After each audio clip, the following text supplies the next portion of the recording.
po sa Shimadzu sa spectrophotometer group po under ng analytical vision. So ito po yung yung UV1900i na pinurchase niya po. Ito po ay touchscreen na. Touchscreen na po siya. So ito ay naka PC control mode na po. Tapos ito po yung pinaka standard mode niya po for the pag-open niyo po ng UVVs. Tapos po ang overview po natin, yung main body natin, dito yung lamp housing, yung dalawang lamp, halogen tsaka D2. Kasi ito po yung ating sample compartment. Naka-install na rin po yung ating multi-cell. 6-cell po yung ating nakalagay. Tapos dito sa side po yung optics natin, then dito yung detector. Bali po wala pong malilito po dun sa natin na bali dito yung light galing, tapos dito po yung detector. Then may na rin po ito, may pen. Pwede nyo pong kung mag-i-standalone po. Tapos meron ding USB for saving ng files. Although may naman, may software naman, pwede naman din sa standalone mag-save. Pero limited lang siya. Ang parameters natin ay 100 plus ang kaya niyang i-save. Pag mga data naman, siguro mga around 30 lang. 30 lang yung kaya niyang i-save na data. Pero pag sa PC naman, depende naman sa memory ng PC natin. So yun po. Bali kapag magko-connect po tayo sa sa ating PC, pindutin niyo lang po yung PC control. Ayun.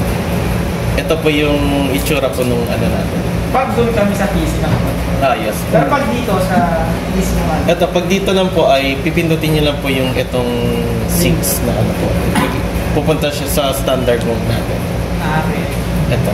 Photometric, spectrum, quantitation, kinetics, saka time course. Yan naman po yung Tapos po, ayun, pag magkoconnect na tayo sa PC, pindutin nyo lang PC control, then connect po tayo.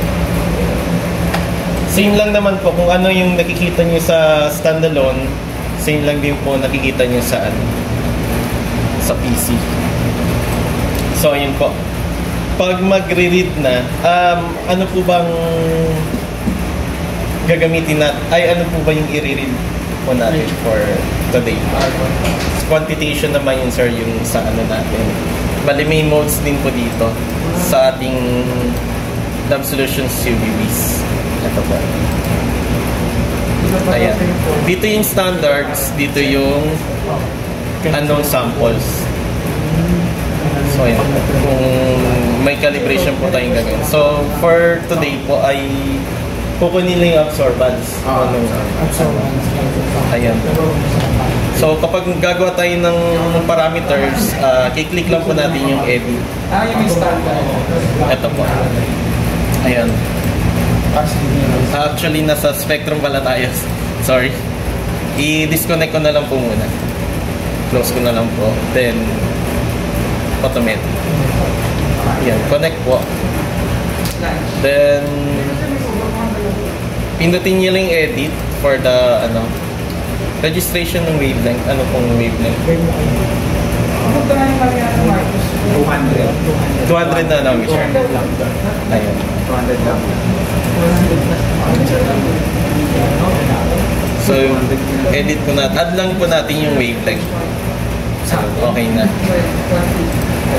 Tapos po, pag may accessories, pipiliin pa natin yung 6 series. Ayan.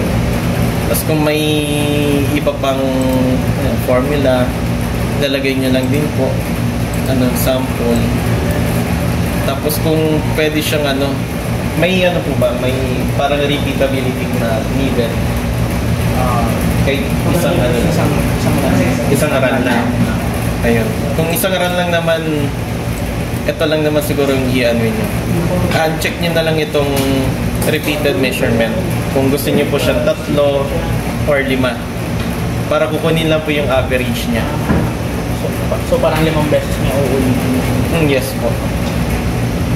Pero isang sakto lang. Instrument po. Ito ano lang naman po ito sa light switching ng ano natin ng ating unit. Bali ito yung SNR, standard and reference po. Pwede naman siyang reverse. I mean yung sample ay nasa dulo. Ang reference po nasa malapit sa iyo. Parang ito po. Bali kasi ang ibig sabihin po ng reverse ay nandito yung sample, dito na may reference. So ngayon naman, kung standard po ay sample naman dito, dito naman yung reference sa pinakamalayo po. Yun po yung ibig sabihin ng ano. So double din po kasi siya. Ayan po. Tapos, close after creating new parameter pa. I-filing na po natin yung ano pong name argon? CD1. CD1.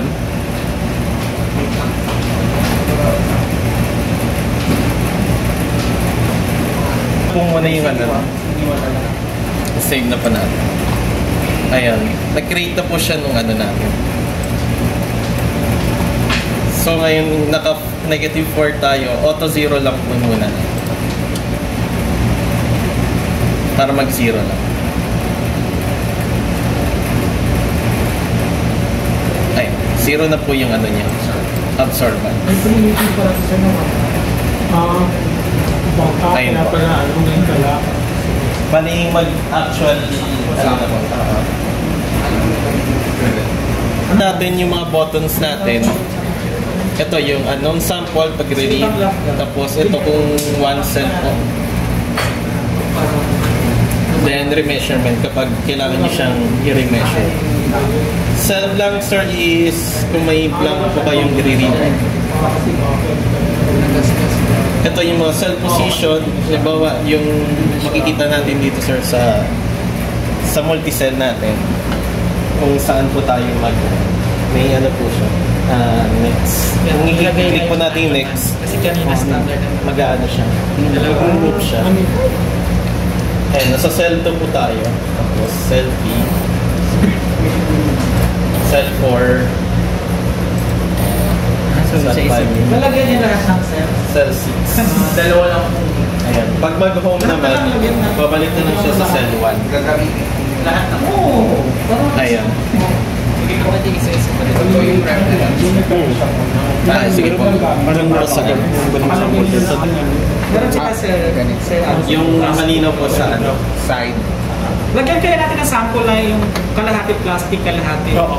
Mamaya, Mamaya sa verify natin sir. Para malaman. Sige po. Masikip. Hindi, okay lang. Mag-fit naman yun. Itag. Yung bakal na nag-ano sa kanya. Okay lang. Nagsusupport. Medyo feel. Lang kaya sir. May ganito pero isa lang. Nakaka-endocasting ba? Ha? Ito tayo na reference for the ano lang naman eh. Parang minus nung Tapos yun yung sample. minus yung sample. Sir, paano yung paglagay? Pag ganyan. Sa unahan. Unahan lang. Hindi, sa Naka-smartwatch na pala sir. pinakaman. Diretso lang. Bawal sa exam. Oo. Bawal naman talaga. Yung estudyante mo, ganda ay what? So i-close na po natin. Nalagyan na kasi. Nilagyan mo pa kung paano yung Tapos read muna and then ganun sample. talaga. Kasi kinakalibrate niya. Hindi, ano doon kasi chemistry doon sila. Sinample nila. Ngayon mangyayari dito. Parang Ano yan lang, kasi lahat nagkahapon kung kailan dulo, yun na nga. doon ang nakaschedule. Sabi sa mga Okay. Balo na. tignan ko lang isang Ayan. sa bago. So ano yun? Engineering ba? Eh, alis din si ma'am ng 1:30. Nino? Yung Valencia. Public, may meeting with the... Anong yung one? Wala pa. Kasi,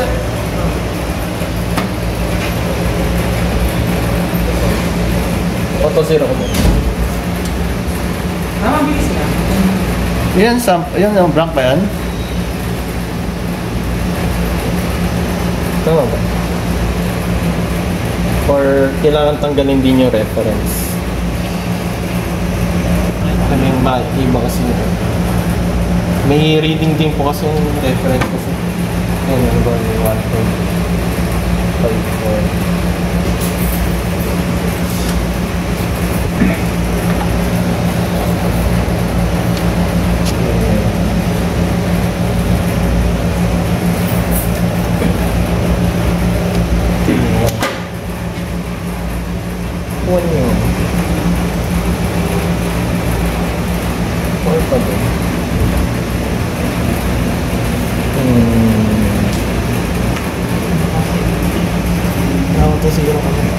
Wait lang po.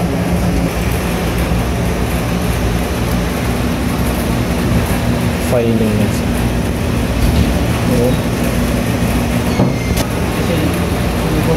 Core pa din.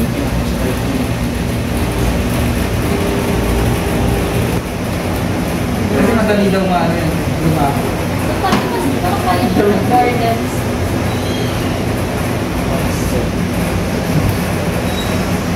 Parang nagtatapakan before. Kasi ngayon 200 na sa pinaka-phone pa. So, disconnect ko na lang po muna. Technically, hindi yung gawin. Oo. Spectrum yun. Spectrum. I-check mo na yung wavelength. Kung ano yung range. Spectrum mode. Tapos connect. Ayun. Tapos may certain ba? 0 to 1,000. 190 sir. 11 naman sir yung max niya. Oo. O yung max mo na, sir. Tapos yung Tapos minimum niya ilan, sir. accessories natin 6 series naman. Tapos ito yung scan speed niya, ano lang naman. Kung paano yung ano niya. Tapos ito lang naman yung data interval. Close na lang. Tapos actually kailangan muna din mag-baseline correction muna para walang noise na umami.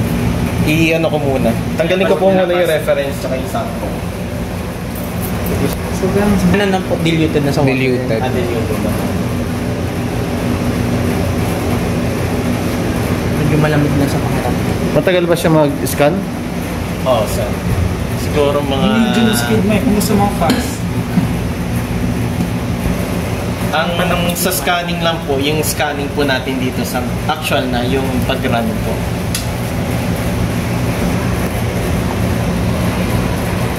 Yan, control window. Yan, real-time monitor. Instrument control, auto zero. Tapos parameters. Ito yung parameters. Number 4.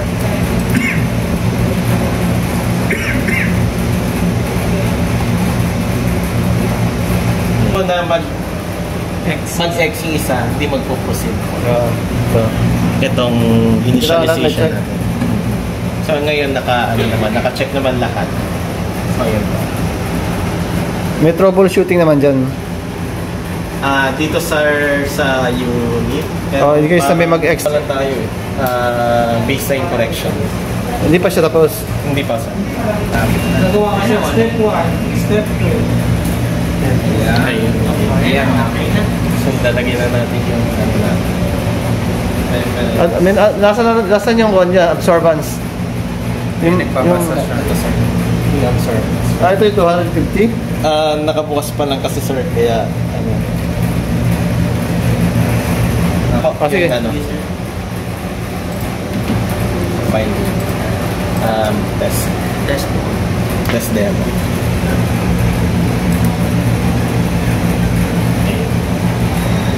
Sunod. Babasa. Mababasa mo siya. Ayan, ang bagal palang magbasa. Dapat fast track pala talaga. Ang babasa, ang bagal. Saan ba ito? Ito ba yung maliit na? Oo, yan. Ito ba ito? Oo. Bakit mo ba? Pabaliktad siya, sir. Wala sa mataas? Oo. Mataas, mababa. Pwede bang pataas yun? Iyan ako. Kami na lang yun, pwede mo rin overlock. Yan. Pero alam ko may ano siya, may auto scale naman. Ano ba talaga yung fast? Ito auto scale naman.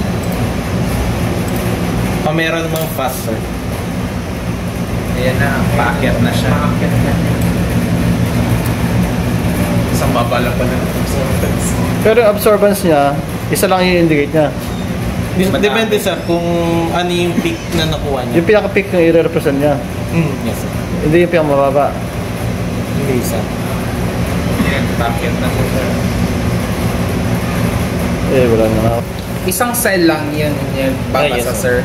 Pwede mo siyang sabay-sabay magbasa ng cell. Parang automatic na po ata. Tapos bababa yun. Kung may bababa siya ng part. Bakit? Ano ba nakuha yung ganda? Wala siyang pataas eh. Kahit yung kung ganun-ganun, tapos gano'n. Ako yun, nakalampas eh. Hindi ko pa ulit. Ayun, nakawala. Yung auto scale. Hindi ba po ano? Bitcoin? Ito dito sa nakaano pa lang.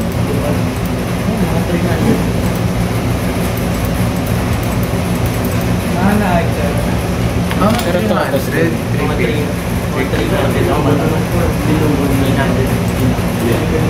Sample ko yung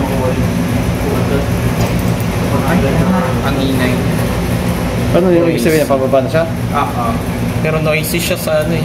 Noisy siya sa top. 300. Pero parang nagpapantay na siya doon. O noisy na kasi sa hindi siya kayang ma-read through 300 to 190. Kaya pala puro 4 lagi kahit tapos light source. Ayan. Turn off nyo. Kahit bukas yung machine sir. Pwede Sige, try mo. Ayan, wala na. Tapos, Hindi nawala nung ano nawala? Ito ilaw eh. Hindi, sir. May Light ilaw dito. source. Okay lang yan sa likod. Ano ba yung nawala?